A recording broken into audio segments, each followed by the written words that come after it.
All right, friends, welcome to Trending. Today's Thursday, May 25th. It's about 9:50 as we're getting started this morning. Joe, good morning to you. Good morning. How's it going? Doing good. You haven't been in the office hardly this week, man. I know. It's been a couple other people are off this week. Some meetings got canceled. I had some vacation days stacked up. Why not use them, right? I think we just got like senioritis, like these kids who are on summer vacation now. Yeah. It's Memorial Weekend coming up. Yes. What's one more day away? Right. Weather's been nice, so Yeah. I ended up taking care of a sick kiddo in my time off, Oh, but she's man. doing fine. So it wasn't really a vacation necessarily, Daddy but some time away daycare, from the yeah. office. So. All right, man. All right. I got you. All right. Well, as always, Joe, there's a lot going on in the world. We were kind of wrestling with not really sure what we wanted to tackle today. We could have gone a couple different routes, but I feel like we had a story that's kind of our beat, something that we talk about kind of regularly. So, trending thing that's been going on past couple of days, it's been towards the top of the list that we checked. So our friend Taylor Lautner, friend of the show. I say that about everybody. We don't know Taylor Lautner, but he kind of obviously grew to stardom through the Twilight franchise. I think I've seen maybe one of those movies. I had really no interest in them. Are you a Twilight fan, Joe? I mean, I kind of tagged along. Ginger read the books, and then we watched the movies. They were like moderately entertaining, interesting perspective. It just seemed like super extra drama. Yeah. Like way more than necessary. Right. But, you know, we report, you decide. There you go. I like it. So, yeah, obviously, yeah, those movies have already been out, 20 years, I think. I don't know if it's been that long, but it's close. It's got to be close. I 10, remember 15, I don't know. I remember I think Avery, our oldest, being young Okay. when one of them came out. So, Okay. anyways. I'll look and see when it came out. But anyway, so those movies, Taylor Lautner kind of grew to fame in those. He's been in a few movies and TV shows since then, I think, but that's obviously what he's known for. That's when he kind of shot up in stardom. Yeah. So I think when most people think Taylor Lautner, they kind of think Twilight, right? Like that's the first thing they think of. So this week, for some reason, he posted a video, I think, of him kind of working out, going on a run somewhere in New York. For whatever reason, it grabbed people's attention. A lot of people started posting about it. And what people are saying is that all of a sudden, Taylor Lautner, kind of known to be this, teenage heartthrob, overnight seemingly looks old. Like overnight, they haven't seen him in a while. They see him and he looks like an old man. Which, first of all, I got to say, if that's what they're saying about Taylor Lautner, there's no hope for any man in America. He still looks just fine, in my opinion. So if that looks like an old man, we have no hope, Joe. That was my first thought. Was really? Okay. But then, second of all, a couple things that I think this discussion has brought to the light. So he posted a video response like, "Hey, I'm seeing all these things you guys are saying about me." If this was 10 years ago, 5 years ago, maybe even 2-3 years ago, that really would have got under my skin. And the reason it affected me as much as it did is because my value was in the wrong things. You find value where you put it. And if you put your value in what other people think of you, that's how you're going to feel.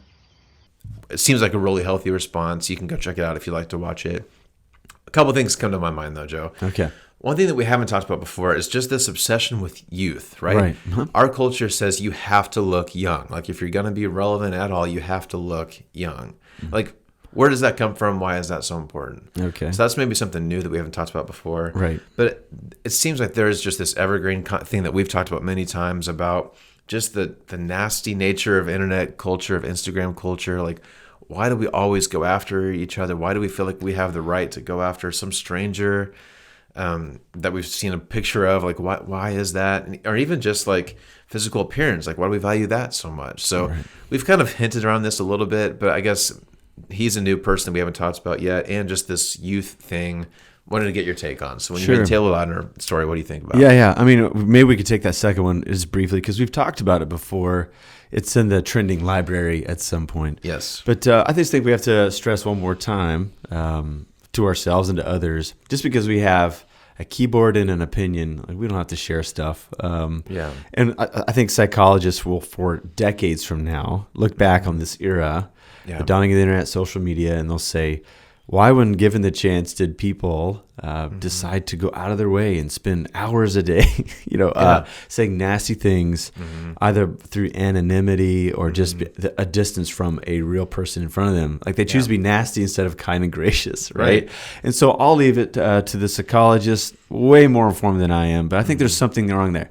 Like if I feel compelled to sound off and dunk on somebody because of a video they've posted, a particular person I don't even know, I should check myself there, because there's just something going on deep within that just needs to be addressed. Let's address it. Yes. Right. But I think the other conversation about aging, I think is a bit more interesting. We're church workers in the life of the church. There's always this interesting discussion around who should we emphasize in the life of ministry, right? And there's great perspectives on both sides. Yeah, I think there's at least in our era of church work, there is an anxiety about if the church is going to endure into the years to come. It seems like less and less people are showing up.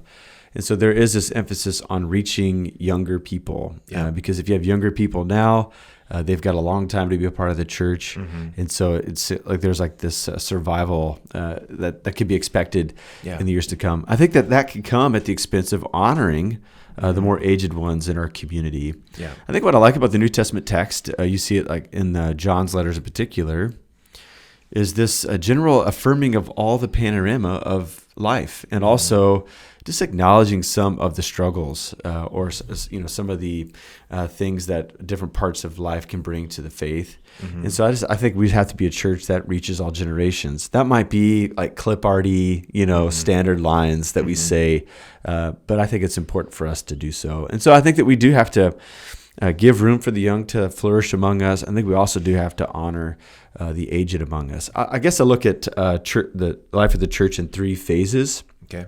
Kind of like the younger part of life, where there's, the sense where they have to like learn the way of faith. They have to learn the knowledge of faith. And so when you're in that phase of life, you do have to kind of take in more content. And it seems like you are the center of attention because of your lack of experience. You don't know how to, answer the questions of faith. We don't know how to lead as Christians would, because we just haven't had the opportunity to do so, right? So there is a sense where you're being like acted upon in the life of the church. Kind of that second third is where we are younger, but we're also getting some experience. And so we're trying out leadership for the first time. Yeah. We're bringing new, fresh ideas because maybe our connections to the wider world around us, maybe that like the older third of the church doesn't quite have. And so we are trying out leadership. We're not totally good at it because once again, it's kind of our first, our second run at being leaders. Yeah. So we do have to glean wisdom and insight from the older community. I think the older third of life, you do have all the wisdom and the experience. I mean, we don't have the energy that we used to have, right? Yeah, and so it is good for us to give away during that last third of life, give space for younger emerging leaders, and not try to like own it for ourselves. This is not just something that's in the life of the church, it's also in every other organization and every other industry out there. Yeah. When is it the appropriate time to hand the keys of leadership over to someone who is proven, maybe not totally proven? Give them grace and give them some space to try some things for the first time. And so I love that vision for the church. We're not good at it, but I think we're trying to get better. We should strive to get better and learn how to lean on one another, but also give room for someone who's not like us to grow and to thrive for the life of the church. I don't know why but in American culture and specifically, I don't know why we're obsessed with youthfulness. Yeah. Because it does come, I think, with some great opportunities, but also some great struggles. Youth is not the golden age of life. And so how do we find a way in our culture, in a wider culture conversation, to honor those who've got more experience?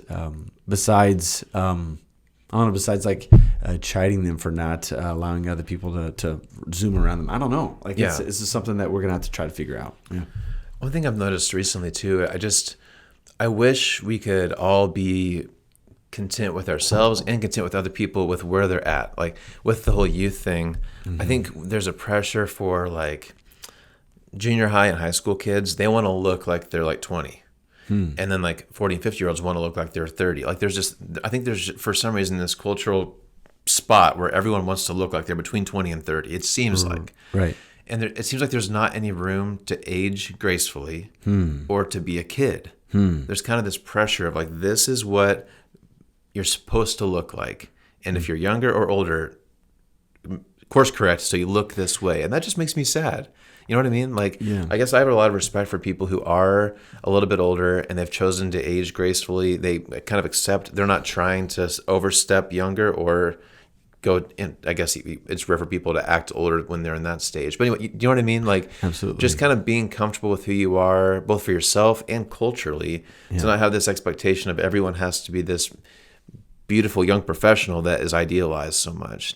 I just respect people who age gracefully or allow themselves to be a kid or allow their kids to be a kid and not rush to this middle that is over glamorized. You know what I mean? Yeah, and I think this is one of the things that the church can be a gift to the wider world. For whatever reason, shortly after World War II, all these parachurch organizations began to pop up that were tailored towards young people. I think the church was just aware that some of the institutional design of the mainline church wasn't giving room for younger people to learn, to grow in the way that they are. Like, it was hard to appeal to them. Less and less young people were going to churches. And so all these like parachurch organizations like FCA and whatnot began to pop up.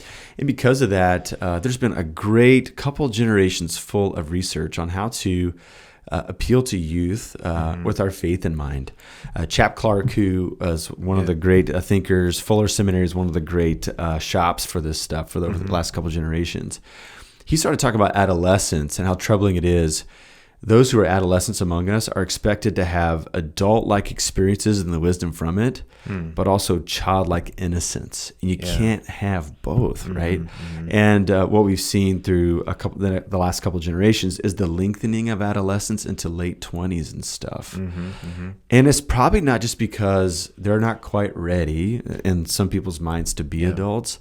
I think we can't let them go because we prize what they look like and their enthusiasm and their energy. And we feel like if we keep them close to us, that we can somehow glean from that. I think it's because we just have this difficulty in aging. Something that I saw in my grandparents, particularly on my mom's side, is my grandma was just kind of talking to me about aging one day. She said, you get older a whole lot quicker than you expect. And that might be a thing too. There's like a dread, maybe a low-grade anxiety just about how fast we are aging. And so how can I try to beat father or mother time? You know, how can we beat it so that I don't miss out on life? Because I just know at some point life is going to be harder and harder to manage.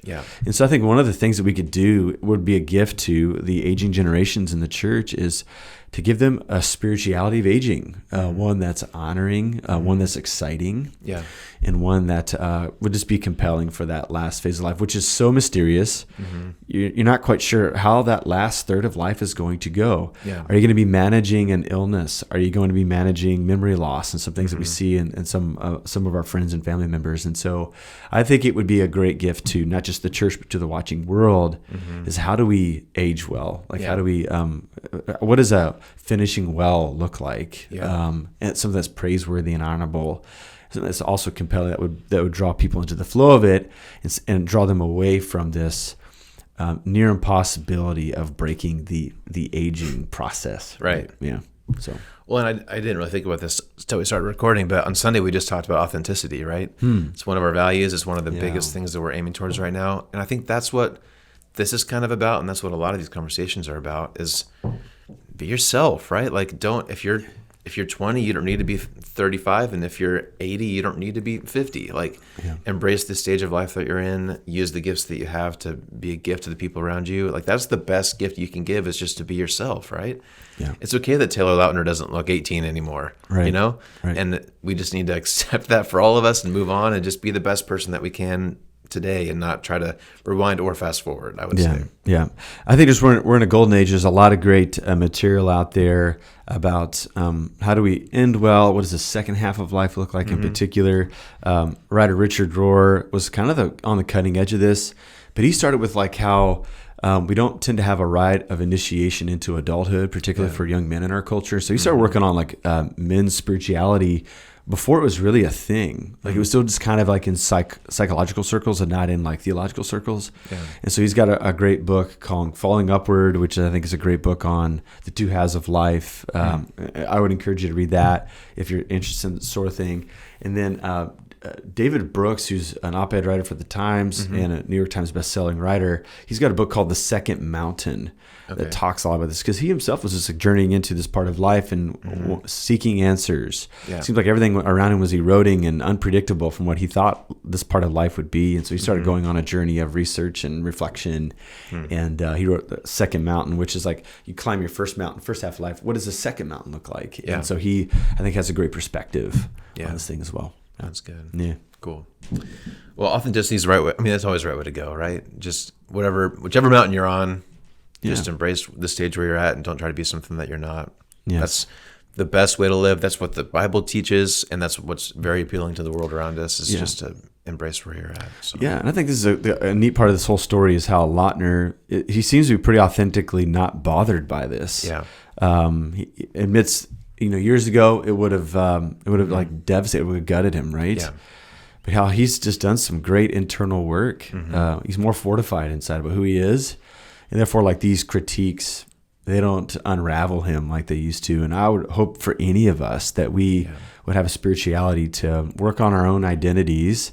So when criticism comes, we can assimilate it. We could say, is this something worth ingesting? Yeah. Yes, no. And if not, like, how can we truly leave it behind and just keep on going? Yeah. That's kind of a praiseworthy thing about this story.